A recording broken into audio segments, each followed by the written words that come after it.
এটা হাদিছৰ ভাৱাৰ্থ হযৰত আবু হুৰাইৰা ৰাদিয়াল্লাহু তাআলা আনহুৰ পৰা বৰ্ণিত আছে। হুজুৰ পাক সাল্লাল্লাহু আলাইহি সাল্লামে কৈছে, জুমাৰ দিনা যিজন ব্যক্তিয়ে প্ৰথমে মছজিদলৈ আহে সেইজন ব্যক্তি এটা উট সদকা কৰাৰ সওৱাব পায়।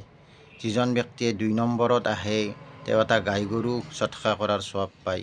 যিজন ব্যক্তিয়ে ৩য় নম্বৰত আহে তেওঁ এটা দুম্বা সদকা কৰাৰ সওৱাব পায়।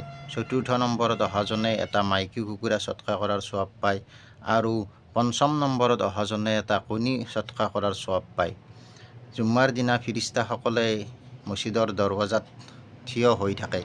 তেওঁলোকে এটা পঞ্জীয়ন বহি লৈ এনেকুৱাকৈ এজনৰ পিছত এজন নামবোৰ লিপিবদ্ধ কৰি থাকে আৰু যেতিয়া ইমাম চাহাবে খুতবা দিবলৈ যায় তেতিয়া তেওঁলোকে পঞ্জীয়ন বহীটো বন্ধ কৰি দিয়ে আৰু খুতবা শুনাত মগ্ন হৈ যায়।